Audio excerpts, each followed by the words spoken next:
Tole, akkam jirtu hordoftoonni fi dhaggeeffattoonni YouTube chaanalii kan keenya nageenyi kan koo bakka isin jirtanitti isin qaqqabuun isiniin jedha. Akkam jirtu naguma?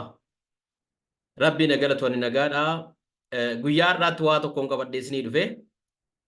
Dudduuba kootti kan argitan kun abbaa manaati.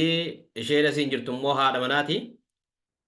Waantiyyaa jedhamuudhaan beekamti maqaan ishee intala Oromooti. Yeroo darbee EBS irratti dhiyaattee mucaan kun manatti deesse yookaan immoo namatu gudeedee mucaa humnaan irraa godhate jedhamee haasa'amaa ture. Yeroo sanatti gaazexeessaan jaallatamaaf kabajamaan EBS Asfa'oo Mashashaa har'a lubbuun isaa darbeera. Waaqni lubbuu isaa kan jannataa godhu.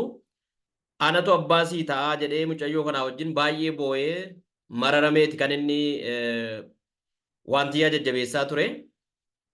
Haa ta'u iyyuu malee waan nama ajaa'ibu keessaati gaazexeessaan kun har'adha kan inni boqote. Mucayyoon kun immoo guyyaa kaleessaati kan isheen heerumte jechuudha. Or guyyaa dheengaddaati.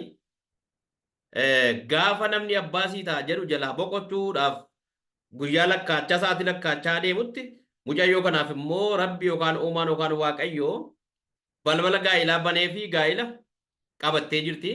Kun gammachuu guddaa. Egaa milkaa'ina mucaa kanaa arguun baay'ee waan nama gammachiisudha.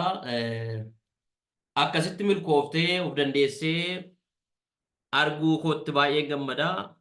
Namoonni baay'eenis akka isaan gammadaniif nan beeka.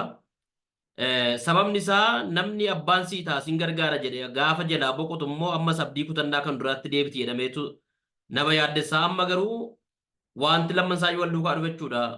Gaazexeessaa Asfa'oo Mashashaa boqochuunii fi waantiyyaan gaa'ila qabachuun ishee namni itti gaafatamummaa ishee fudhatu, namni ishee bira dhaabatu, namni ishee jajjabeessu argamuun wal duukaa waan dhufeedha.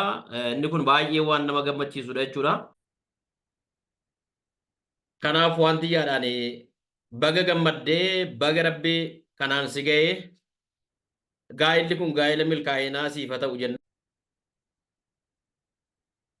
Gaa'ila keetti milkaa'ee rabbii amma dhumaatti wal bira isin jiraachisu jenna.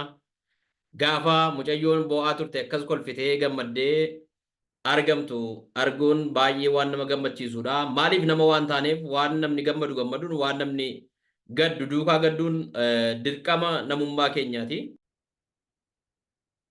Kanaaf har'aa jalqabee namoonni waantiyyaa irratti waan hin taane waan hin barbaachifne haasaa turtan illee irraa dhaaba. Mucayyoon gaa'ila qabatteetti abbaa manaa argatteetti nama kanaan booda ishee bira dhaabatu ishee jajjabeessu jireenya gaarii isheedhaa wajjin dabarsu argatteetti. Gurbaan fuudhes immoo baga rabbi kanaan si ga'een siin jedhaa gaa'ila gaarii isinii hawwa.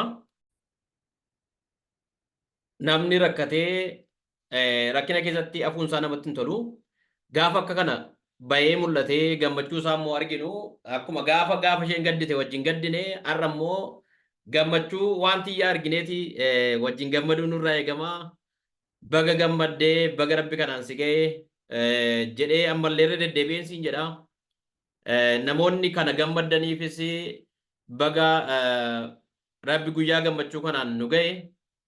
Waaqayyo baga nu gammachiise, uumaan baga nu gammachiise.